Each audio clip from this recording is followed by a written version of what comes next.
Who are you? Nardwuar, the human serviette from Vancouver, British Columbia, Canada. Cool. Of what?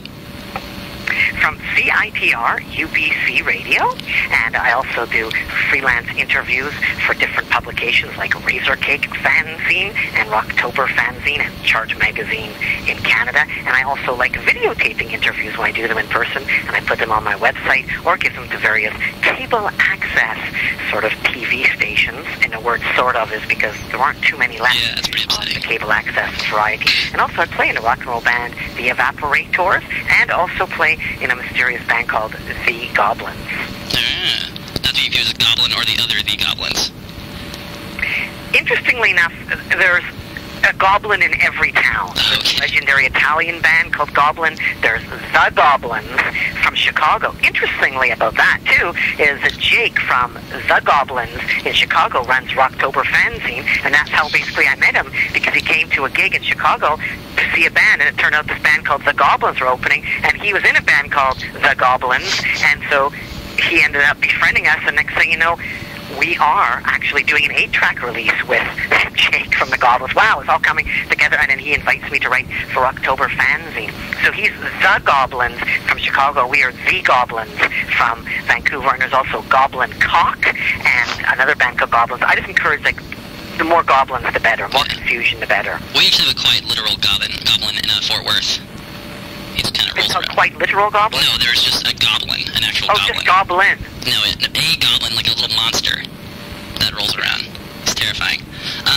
It's funny because I used that as the handle for when some of the evaporators help out with the goblins. One of the goblins is called a goblin. Like, I am the goblin. Oh. I play keyboards. The drummer, Scott, is the goblin. And when John, the bass player of the evaporators, helps out in the goblins, he's a goblin. Oh, beautiful. So you've been interviewing people for how long? The first interview I did was in high school on September the 26th, 1985. And it was with a guy called Art Bergman, who played in a band at that time called Poisoned. Not Poison, Poisoned. Although Vancouver has had a great history of recording heavy metal, sort of hair metal bands like Bon Jovi recorded Slippery When Wet in Vancouver, and recorded Motley Crue and Def Leppard as well. But Art Bergman was in the band Poisoned at the time, playing our high school, but previously he'd been in a punk band from Vancouver called the Young Canadians, who, believe it or not, had thanked our high school, Hillside Secondary in West Vancouver, in the liner notes to their 12-inch record, This Is Your Life. So when his band played our high school, and I got his band to play our high school, I negotiated the price of his band playing from $1,400 to $1,398. I was president of the student council, so I was really good at negotiations there. I thought, they're playing our high school, I got to do an interview, so that's captured on video. I have not uploaded that yet on YouTube, but hopefully someday I will. That's awesome. And the Young Canadians were an amazing band. They've got a couple compilations that are out there that you can check out, but they're famous for the song, Let's Go to Fucking Hawaii, Get Drunk in the Sun, and it became a real anthem. Frat people liked it because they thought it was like, let's go fucking Hawaii, but really he was saying, let's go to fucking Hawaii. That's also when tourism in Hawaii was, like, raised a whole lot, actually, in, like, that 1985 era. Am I right? I'm probably thinking before then. When he wrote that song, it was probably 78, 79. Okay. Young Canadians broke up. But, however, you are totally on there, Rick. You are totally on top of it, because I remember there were a lot of kids that wore T-shirts that said Hawaii 77. Like, Hawaii 1977, I think, was a real sort of Hawaii eccentric year. Everybody was into Hawaii. Back then, that's probably when he wrote it, too, so that's probably what made him think of it. Like Hawaii 77. Like, you know, Sean Penn would be wearing, like, Hawaii 77 shirt in Fast Times or something like that. Beautiful. Beautiful. How long have you been doing things for CITR? I got my show on CITR UBC Radio in October of 1987, but I joined CITR Radio in September of 1986. So it took me about a year to get the courage to do a radio show. I was just happy doing announcements. They had stuff, we called them carts. I guess now you kind of call them, they're played off the computer and stuff, but they were announcements. Like, I remember doing one for Spike Lee's movie, She's Gotta Have It! And we did public service announcements and ads for, like, giving blood and that sort of stuff. So I was, like, in charge of the news. And that was just awesome, because you could, like, make these announcements, and then they would be played at all times during the day, and people would recognize you just from the announcements. So that's what I did for 1 year, and then eventually I decided, well, I know how to use the equipment. Maybe I could do a radio show. And so originally they were going to give me just 15 minutes, but then they said, well, we got to have a minimum half an hour. So it was 2:30 to 3 o'clock. Now it is 3:30 to 5. However, I still only usually have a half-hour interview, so I just fill the other stuff up with music or spoken word or something like that. That's fun stuff. And who was the first band you interviewed? Was that DOA? Am I wrong? Wow. Exactly. You are right. That is the first band I ever interviewed, Rick. I did not think that I was going to do interviews on CITR. I just thought that I'd be just playing music, but it became so crazy after my first show, like records everywhere. I thought I got to kill the time somehow. It was only half an hour. So DOA were in the studio, and I asked if I could do an interview with them, and they said yes, and then they came out, and it was Dave Gregg of DOA, the bass player of DOA, and you can actually hear that interview at Nardwuar.com. If people are interested in hearing any of the stuff that I'm talking about, you can hear that interview with DOA, Nardwuar.com. Just go down to DOA. What's neat about that show is Randy Iwata, who now runs Mint Records in Vancouver, he said that was my best show, and that's when I peaked. I should have quit right after then, because it was really great, because Dave Gregg came into CITR, and we had him playing a bass, and I think he did like a live Madonna song on the air, and it sounded amazing, and Randy from Mint just thought that was just the best thing ever, and it's been downhill ever since then. So my first show was my best show. And that's the great thing about CITR radio, is there's always people offering encouragement, and I think that's basically what I sort of think I stand for, is like, if this idiot can play in a band, if this idiot can do a radio show, anybody can do a radio show. And that's what I really love about CITR, is there's always people offering comments or listeners phoning in. Just a couple weeks ago, somebody phoned in and said, when did you get a show on CITR? You suck. I didn't say to the guy 22 years ago because I was embarrassed, but I love it. Like, it keeps you on your toes. Therefore, when you get involved with some of the traditional media, I've been to some other commercial radio stations as a guest, not doing a show, but as a guest. Like, I'm scared, I'm shaking, because, you know, there might be somebody phoning in to criticize me. I think people on commercial radio, they're too complacent. They're not thinking about people criticizing, you know, because they cut them off. But we at non-commercial campus radio, we just don't cut anybody off. So it always keeps you on your toes, and there's always somebody trying to pull a joke on me at CITR. Like, I remember I said my show ended at 4 p.m. It actually ended at 3, sorry, before it did, because I moved it because of my classes at the university. But my show started at 2:30. It would end at 3, but sometimes I would go a bit longer if I didn't have a class or I wanted to skip a class. But the guy whose show started at 4 started getting mad, and he was the engineer for CITR radio. So what he did was, when I reached 4 o'clock, he was just like, okay, no problem, we'll just start broadcasting from the other studio, and he wouldn't tell me. So I would like continue on for like 20 or 25 minutes and realize I wasn't even on the air because he was broadcasting from the other room. He would just like cut me off the air. I loved that sort of trickery that happened. Another time I remember doing my show, and he changed the monitors, the engineer guy. He changed the monitors, because usually, you know, you listen to yourself, so you're able to hear your own voice through the monitors and the headphones and all that. I guess it just helps you to figure out what's going on. It's important, so you can hear the music. Suddenly, they changed it to another radio station. So I'm doing an interview, and like, I'm hearing all this stuff coming through, and I couldn't figure out what the hell was going on. That was so great about CITR. It was completely cutting edge, and still is cutting edge to this day, of all the crazy stuff that happened. Another time, I walked into the DJ booth, and it was a guy doing the Noise Show. My friend Adam, who now lives in Colorado, he was actually part of one of the first rap bands featuring a female MC in Vancouver, Terror T and the Beat Assassinator. You can check her out, Terrort, Terror T and the Beat Assassinator, and they made like a couple videos. You can see those on YouTube as well. But he was doing a noise show at the time, and I walked into the studio, and he was lying on the control desk of the studio, on the giant board there, on his back, and there was a microphone up to his chest, and I was like, what the hell's going on? Nothing's going over the air. He's like, shut up, I'm broadcasting my heartbeat. And I was like, oh my God, when will this end? When will I stop learning? And I still haven't stopped learning. It's beautiful. That's my next story, pretty much. I love it. It's rambling and rambling. It's great. Okay, well, do you interview people, right, obviously, and you ever get nervous while doing this, or something like you've ever been like terrified of when you interview them? Like right now, I'm terrified. Well, I'm nervous right now, Rick. Yeah, me too. Yeah. I'm nervous every time when I speak, when I interview, when I go to a store to buy milk, I'm nervous. I'm just a constantly nervous person. I think sometimes that helps and sometimes it doesn't help. I guess it doesn't help when you're like in front of a cop and you've done nothing wrong and you just start to sweat and they think you've done something wrong. But where it does help is like when you're thinking about an interview or you're preparing for a gig or something like that. You think, oh, we got to have songs to play in the band. Well, that's obvious, so write the songs down. I got to have questions to ask. So I think it kind of drives me in that way. I do drink chamomile tea to bring me down, though, to make me relax. Yeah. Well, you seem very chill in most of your interviews. I'm actually like when people are like when Sonic Youth is like beating up on you and like, wow, he's taking it very nicely. Like that blew my mind. Well, as long as the tape is recording the interview, I'm happy. As long as it's being recorded. You know, the tape is your friend. Like, thankfully, my friend Scott, who was Evaporator's drummer, and also in Z Goblins, he was recording that, doing a great job of recording it, too, so we're able to play it back to you. Other times, tapes have been destroyed. Like, when I interviewed heavy metal band Skid Row, the tape was destroyed. When I interviewed heavy metal band Quiet Riot, the tape was destroyed. When I interviewed Tom Green, he ordered the tape destroyed as well. All three of those people, all at intervals of 5 years. So there's been quite a few things that you haven't seen that have gone horribly wrong. Now, I don't mean horribly wrong like being arrested and stuff like that. I just mean like you don't see how it turns out. Yeah. So did Quiet Riot actually like physically destroy your things or just had it destroyed? Yes, they physically destroyed it. Wow. The interview ended, and then afterwards they surrounded me in the club and said, we're calling the cops. And I'm like, why are you calling the cops? Because you're trespassing. Well, why am I trespassing? Because you haven't handed over the tape. And I'm like, what tape? The tape for the interview. Hand it over right now.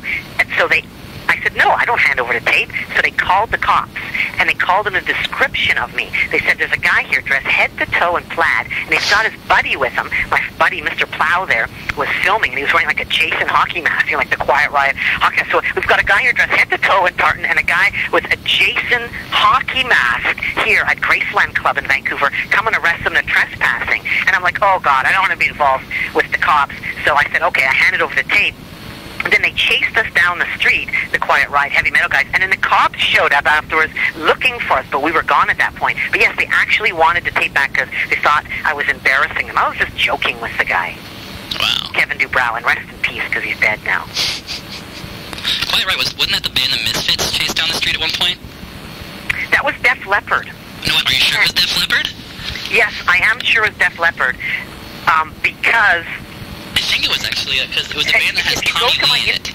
If you go to my interview with Glenn Danzig, and it's at Nardwuar.com, you should be able to find that. Oh, okay, so you've actually talked directly to the source. I remember reading that they chased down I think Black Flag and the Misfits chased down Motley. Oh, it was Motley Crue, not Quiet Riot. I am very confused. Sorry. I thought it was Def Leppard, too. Yeah. Well, maybe it was another incident with Def Leppard. Yeah, they probably chased down a lot of metal bands. I hope. Yeah, actually, some of that stuff did happen quite a bit because the metal bands were out there trying to figure out what was going on with all this punk thing happening. I know legendary punk band DOA, they had, like, David Lee Roth at one of their gigs, and they put him in, like, a headlock. I think he just came out there and said something to the effect of, like, you guys are doing the same stuff as us, it's just different clothes or something like that. No way, dude, put him in a headlock. I think it was just a joking thing, but that did happen quite a bit. Oh, yikes. And back to your tape being destroyed and people just being basically very rude to you. Has this happened recently? Because I've noticed, like I watched your Welcome to the Castle DVD, all the like older interviews and stuff, and those guys thank you very much. Yeah, everyone's a dick to you. Like Sonic Youth just be off. Where'd you get that one? I actually found it at a used CD store. Here. Oh, what a score. Yeah, and there was also 2 copies of the Evaporator CD there, too. Oh, great. Yeah. Well, I'm glad it got out there, because the Welcome to My Castle one was not distributed by Jello Biafra's Alternative Tentacles record label. But that's kind of an example of everything. Jello is on there. Yeah, no, that's what I'm saying. He's drawing with a black marker with on my face. And then years later, we're on his record label. Oh, yeah, wow. So I think if you just stay in the game long enough, sometimes you can work on these people. I guess I've had the luxury that it only took me about 15 years to win over Jello Biafra. Yeah, well, but I did. Well, a lot of people looks like everyone that I've seen you interviewed, like complete dicks to you in your heyday. Well, not in your heyday, but you know, back in the day. And then now, like everyone's very like Jello Biafra is like when you're interviewing the Jello Biafra and the Melvins, he's not doing nothing to you. He's looking at you. I mean, he just got old, and Sonic Youth is being respectful to you. Have they grown to love you and respect you? Well, I actually tried to interview Sonic Youth when they played the Virgin Music Festival here in Vancouver a couple weeks ago, but they blew the interview off, and I said, okay, well, what about doing a phoner the next week, a phone interview? They said, okay, it might be possible, and then they blew that off as well. So I'm still having trouble with them. But that's the great thing. I don't think they've changed. They're still the same people, and I guess I wouldn't want them to change. Chris Novoselic, I interviewed him on the phone, I guess a couple months ago, and he was exactly the same way he was years ago. I don't know why I expected people to change, but they don't. Sorry? Did he rub pizza on the phone? No, he didn't rub pizza, but he suddenly, had to go, or that sort of stuff. Yeah. Like, that sort of craziness, which is something you should exactly expect what's going on. Like, you have to kind of understand, I guess, what the situation is, so I'm glad that people haven't changed. Plus, remember, those video interviews, like, Welcome to My Castle DVD, and there's also another DVD, the Nardwuar Human Serviette Do DVD. Those were just a little sampling. When you do your radio show every week, like I have for 22 years, there's going to be some interviews that are crazy. You've just seen like a handful of them, right, that are maybe crazy or a bit more rude. But generally, it's pretty much just boring. That's why people are still phoning in to complain. Not to complain because of swearing, not to complain because it's too rowdy, but to complain because it's boring. I don't think it's boring at all. I wouldn't say it's boring. But you know what I mean, though? Like, those are just the ones that have actually were interesting. Had some action. I had you interviewing Joe and Jet playing at our community space, and someone walked by and turned it off. So they'd rather hear silence. So never mind. I guess to each his own, Why am I telling you that? Hey, no, this guy doesn't like your stuff. How did you play that? From audio, or was it? I played it off the CD. I burned a CD of it. Okay. Yeah. Because there's a clip of that on YouTube you can also see. Oh yeah, I saw it. Oh, I did not see it. I'm lying to you. Which is interesting, because sometimes people will see a 2-minute clip and they'll be like, Joan Jett hated Nardwuar or something like that, but actually at the end of the interview she was totally into it. Yeah. So it's weird how sometimes people, they assume that. What's neat, though, is, like you're saying about, people being rude or different people's reactions for everything. I posted an interview I did with Kathy Griffin, and there's also an interview I did with Slipknot that's on the internet. And the Kathy Griffin fans hate me as much as the Slipknot fans, which I think is amazing, and I love that. Because do you think the Kathy Griffin fans think they have anything in common with the Slipknot fans? No way! And do the Slipknot fans think they have anything in common with the Kathy Griffin fans? No way! So I'm uniting Kathy Griffin and Slipknot. So I think I must be doing something good there. Speaking of Slipknot, when you talk to these people and they're in their characters, like when you interviewed Gwar, he was totally like in his Gwar character. Do you have people break their characters to talk to you? I have talked to Dave Brocky as Dave Brocky and his Dave Brocky band, and he's pretty much exactly the same person, actually. He talks exactly like that. So, P.S., one of those guys from Gwar lives in Fort Worth now. Really? Which guy? I don't know. Executioner? I don't remember which Gwar guy. I've seen one of his bands, and it was, I think they were called the Hellions. Interesting. Yeah. And you, Henry Rollins thought you were just being a character. And how do you feel when you interview someone and they just, they see you as this, plaid-wearing character? Do you even care? Well, what was interesting about that interview, Rick, and thanks for thinking about me. Does that hurt your brain to think about me? No. And that's a lot of research you've been doing here. Holy crap. This is playing as a social experiment, playing some Nardwuar Human Serviette in an open space to see how people will react to it. Turn it off! Turn it off. That's a real hands-on marketing. That's like a real focus group type thing. I'm quite impressed by that. You're apparently not popular with bad screamo bands. That's what you got from that. Amazing. Yeah. Now, what regarding Henry Rollins was, when the interview was over, it was like, do. As soon as the tape was off, he was like, you need to get fucked. When's the last time you were fucked? So a lot of crazy stuff happened afterwards. I still emailed him for a couple of years after that, hoping to do an interview with him. And this kind of comes all the way back to Penelope Spheris, partly because in the decline of Western civilization, Black Flag is featured, but not Henry Rollins. It features Chavo, Ron Reyes, who lives in Vancouver. And my idea was to do a joint interview with Henry Rollins and Ron, a.k.a. Chavo from Black Flag, when Henry came through town. So I kept on bugging him, saying, we really need to do a joint interview, and we can do this, and just need you for a second. But he just emailed me back over and over, you need to change your act. Goodbye, leave me alone.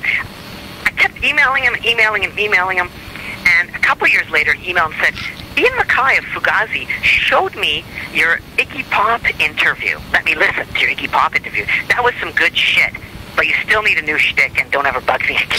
So I'm just working on it over and over again. Remember, it took me about 15 years with Jello, so that I did that interview with Henry, I think it was 98 or 97. So when would that be? 2013? Yes, okay, unlucky 13. 5 more years. Maybe I'll get back to you then and let you know. So I have a bit more time, and then after that, ooh. Get more respect. Where'd you go? You still there? Yep, still there. Oh, okay, I got terrified. That's when we disconnected. I'm using this very old phone right now. Woohoo! Okay, you've been interviewing all these people. Have you ever turned down an interview? Because you interview just about everybody, I've noticed. Like, yeah, just every terrible, bands I think are terrible. I'm sure you don't like every band you interviewed. But yeah, is there one just, like, basically turned down? I learned this from the Canadian band Sloan, who were signed around the same time Weezer were signed. They had that saying, GGBB, good guys, bad band. So if it's a bad band, I'll still probably interview them because they probably are good guys, GGBB. I have turned down and missed out on different sort of stuff that's happening. I remember Alanis Morissette as a teenager was playing in Vancouver. I don't know, as a teenager, we were young. And I was like, well, that's... You did it on television. I don't want to check that out. Yeah, exactly. This is before she even had the hits. It would have been good to talk to her about you can't do that on television, right? Yeah. But I was like, nah, I don't want to do that. That's silly. And there were a few times, actually, that I was able to remedy, like, for instance, Nirvana, when they played with Sonic Youth, I didn't care about either band, really. And then, because I'd already talked to Sonic Youth, and actually, no, I don't know if I had talked to Sonic Youth at that point. No, I hadn't talked to Sonic. I just didn't, it was, but I was able to right that wrong, was able to do an interview with him. But I've pretty much, actually, there's stuff I regret every day that I could have done that was interesting. Like, but there's always somebody new to interview, so it's really hard to have any regrets. Yeah, and when you do interview those people, like, on this, like, because you find out stuff about them before you actually see them, like, when you interviewed, what's that dude's name from Lord of the Rings and The Good Son? Oh, Elijah Wood? Yeah, how did you run into him, and how did you know he likes sandwiches, and all this other business? Well, he was shooting a movie in Vancouver called Try 17, and this was just right after he shot Lord of the Rings, which was pretty incredible, and a friend of mine was working on the movie, and they said, well, why don't you just come down to the rap party and talk to Elijah Wood? And I had actually dropped by a tape to Elijah Wood ahead of time, so he actually checked, there might have even been a Welcome to My Castle cassette, VHS cassette, at his hotel wherever he was staying in Vancouver. I think he checked under the name like Jimmy Smits or something like that. I forget exactly what it was. So he had checked out my tapes at the cast party, just went right up to him and started talking to him, and he was like totally into it, which was really great.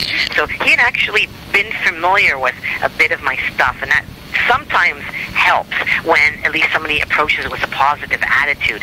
Sometimes people are tipped off, like, this guy's an asshole, and if they're told that right before the interview, it's going to make them clam up quite a bit. It's pretty hilarious, though. You can't tell, like, a gangster rapper such as Snoop Dogg, oh, watch out for this guy, he's an asshole, he's really tough, he's going to try to trick you. It's like gangster rappers like Snoop or whatever, it's like, come on, bring it on, man, bring it on. So that's kind of funny.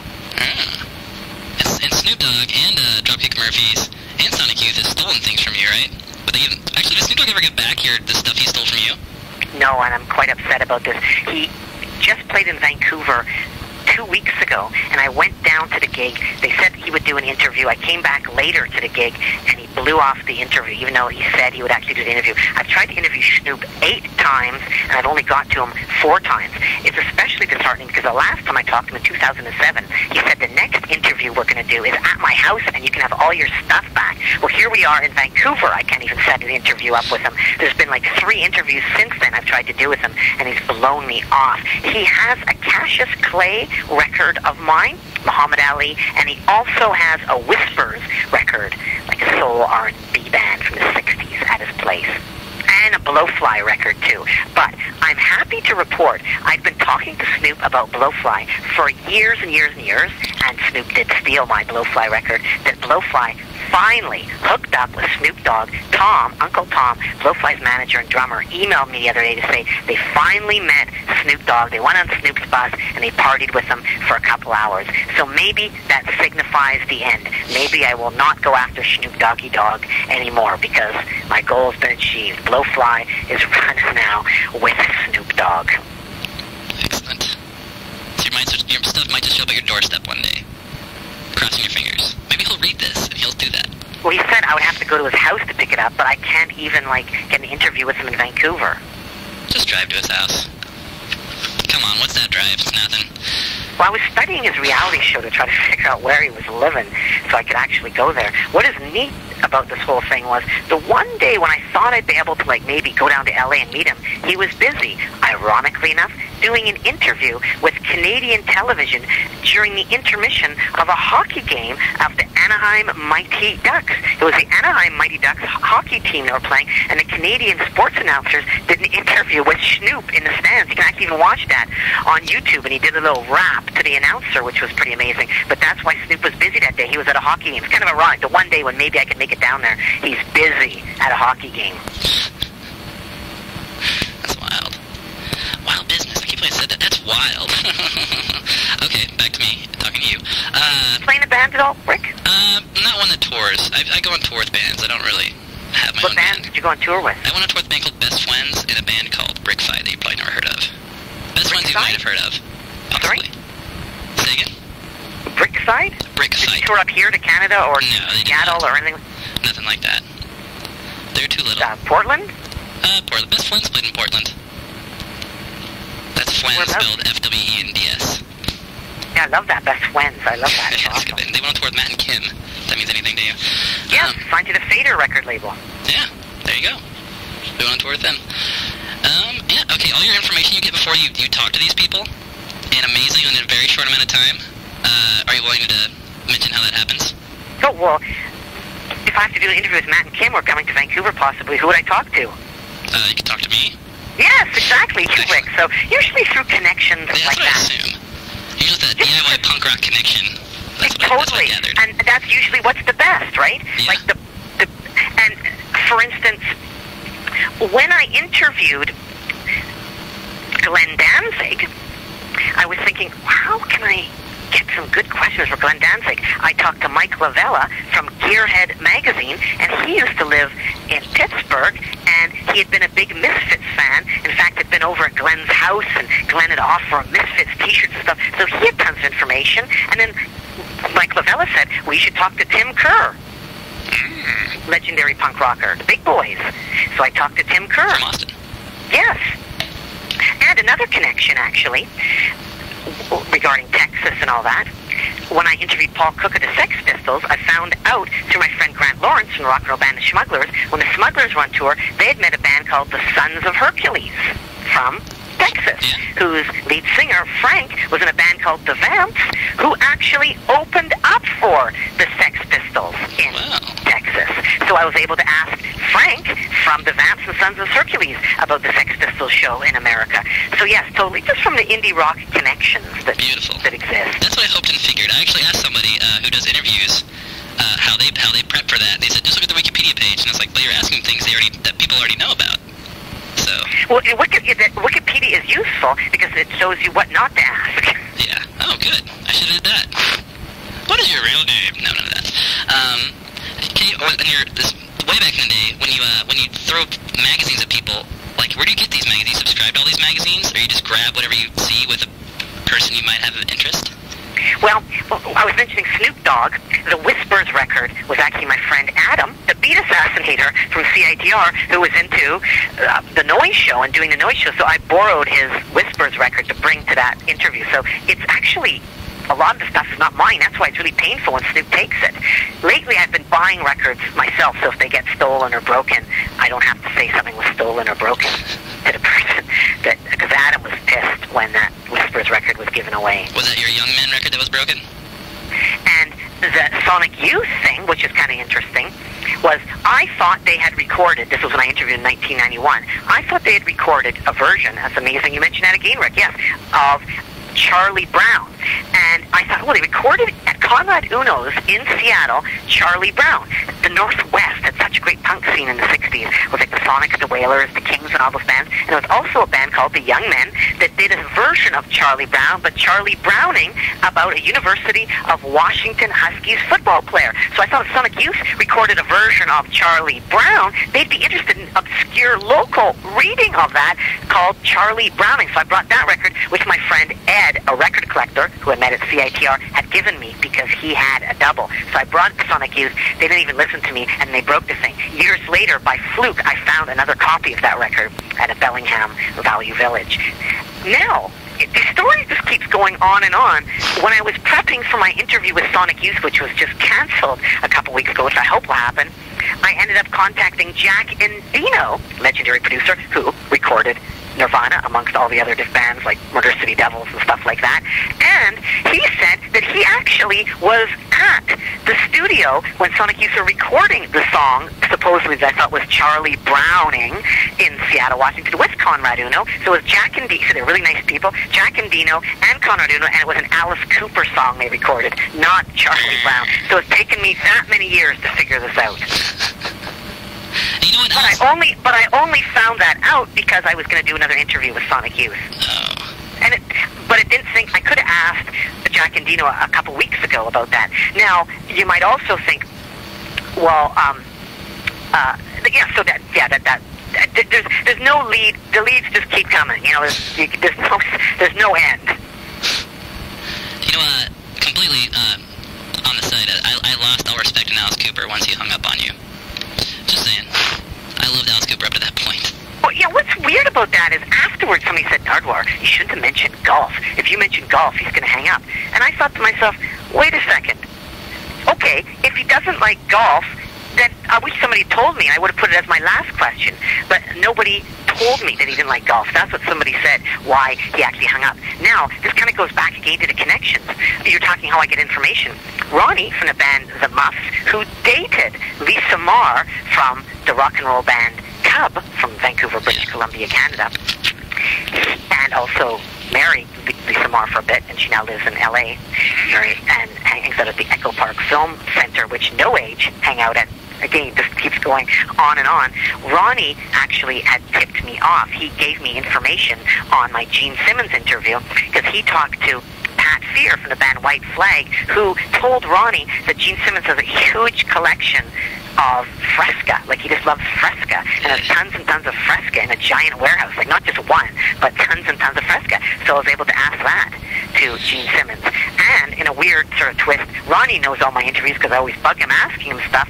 He said that the manager, Toby, of Alice Cooper, that you can hear in that interview when I'm talking to Alice Cooper, at one time approached the Muffs, Ronnie's band, for management and said, hey, can I manage you?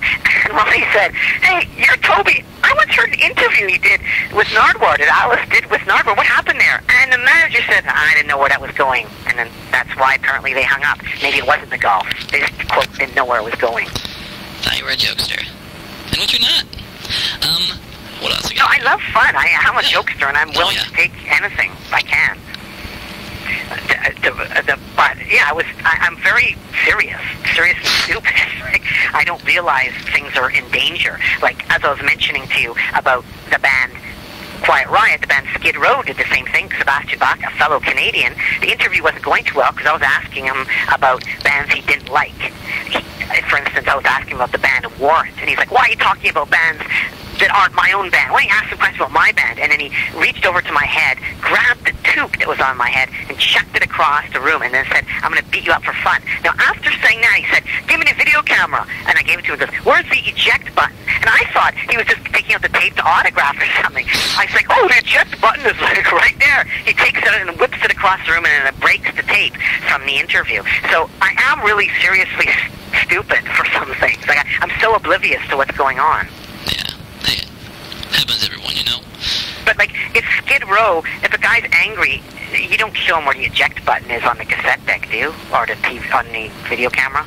I went to a grocery store one time and someone stole my tape out of my video camera because I had no authorization to film inside a Winn-Dixie. And that's what I learned. Yeah. Exactly, Rick. What you have to do is, how did they steal the tape out of your camera? They didn't steal. They asked for it, and before they could watch it, I opened the back up and pulled the tape out with my teeth so they couldn't actually watch it.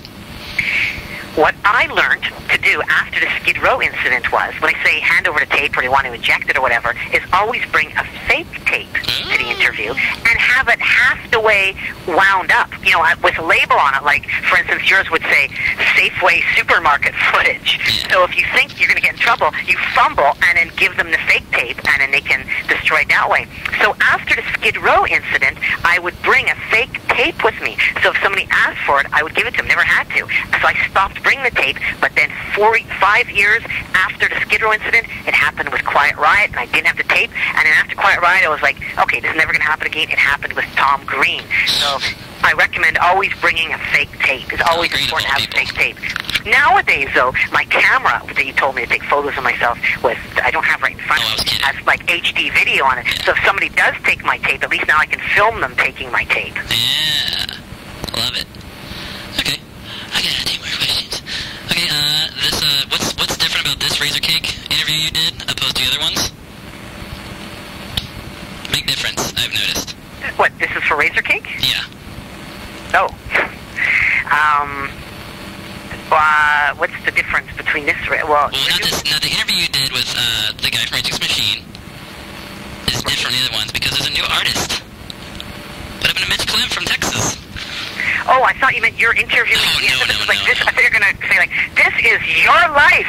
What's Guess what? This is in Razor Cake. What's the difference between this and now this is in Razor Cake? Daryl closes the room right now. What do you think of that? The door busts open, and this is your life. Yes, I noticed that, and I was incredible. I had no. Well, the thing is, I never knew Mitch Clem when Todd from Razor Cake is a genius. He just assigns people to do stuff, and he assigned Mitch Clem to do some illustrations for me. That's how I met him. I had no idea who he was until I started contributing to Razor Cake. In fact, until he started illustrating me. Yeah. I had no idea who he was. He just started illustrating me. I was like, oh my God. And then I was able to use him for gig posters and even to do The Last Evaporators, Andrew WK Split 7. She did the artwork for it. Well, there. Which somebody said on iTunes, they commented on iTunes, they said, is that a ripoff of a Collective Soul album cover? It's actually a ripoff of an old Guess Who record, but not Collective Soul, but I thought that was quite hilarious. But yeah, new artist. You've caught that, obviously. Oh, yeah, I love it. It's awesome. So that, I think, is kind of the tradition of stuff happening with, as I mentioned, independent DIY media, like CITR Radio. You know, you're doing a show, you never know what's going to happen. You're submitting to a magazine, you never know what's going to happen. It's great. I love it. It shocked me. I was slightly upset. I was like, did Mitch Clem quit? Are they not friends anymore? I guess you don't really know Mitch Clem that well. But well, I do know him quite well now because I've got him to do quite a bit of artwork since he started doing stuff for the column. Like, he's done quite a few gig posters. He actually did all the menus and stuff. I don't know if I saw that, yeah. On the DVD and some of that stuff. Like some of his, and he did illustrations for some of the interviews that are on there too. So he's totally done quite a bit of stuff. A big Texas connection right there. Exactly. Yeah, it's a huge one. Okay, and I'm watching all these videos, listening to all this audio. Why Mitch Clem wasn't in there? I did check his blog. I haven't talked to him, and on his blog it said something like, "I've got a new job. Sorry about my blog post," or something like that. So maybe he's busy. I got a new job. I missed my Razor Cake deadline. It said. Oh, okay. I didn't catch that. We're live journal buddies. I didn't catch that. Because you notice? Remember, he does a cartoon too in Razor Cake, right? Yeah. He does My Stupid Life. Strip. It's not in there. Oh yeah, wasn't it? You're right. He did mention it was. Yeah. Okay, I remember that now. Okay. So I just thought there was kind of Mitch Clem and that's exactly. Okay, didn't happen. All right, and of all your interviews and what they usually end with the do thingy. What is the weirdest reaction you've got to that? I mean, the Michael Moore one terrified me. Like I had to turn on the speakers on my computer. His screaming doo-doo. The best one probably was James Brown. Ooh. Because I went doo-doo-doo-doo, and he went, I'm not going to go wop-bop-a-loo-bop-a-dim-bam-boom. I was like, no, doo-doo-doo-doo, and his backup singers went doo-doo. But I was totally wrong, because that was incredible. Like, he totally did it. You know what I mean? Wop-bop-a-loo-bop-a-dim-bam-boom. Like, what was going on there? It was, oh my God. So he basically did the best one. The worst one of all time, pretty much. And the one that, quote, got me was Rob Zombie. At the end of the interview, I was like, doo-doo-loo-doo, and he just walked away from the speakerphone he was doing the interview from backstage at a giant corn gig. So he walked right out of the room, and I kept going, doo-doo-loo-doo, doo-doo-loo-doo, and seriously, like 20 minutes later, somebody came over and said, what's going on here? I'm like, well, I'm waiting for Rob Zombie to go doo-doo. He's like, he left the room like 20 minutes ago. And I'm like, well, can you go doo-doo? And he goes, okay, doo-doo, and it ends right there. So that was quite amazing. As much as that was kind of maddening, it was kind of genius of him just to kind of walk away, and I just kept on going and going and going. And you can actually hear that too at Nardwuar.com. The 20-minute wait in between that too? Kind of. Okay. Yeah, I might have edited it a bit. Yeah, it makes sense. Don't worry. Okay, well, I guess I'm basically done. Unless anything you'd like to add? Well, just thanks so much for caring, Rick. I really appreciate the interest in all things Nardwuar to Human Serviette, and if people are interested and confused by what I've said, because God knows I am, please check out Nardwuar.com.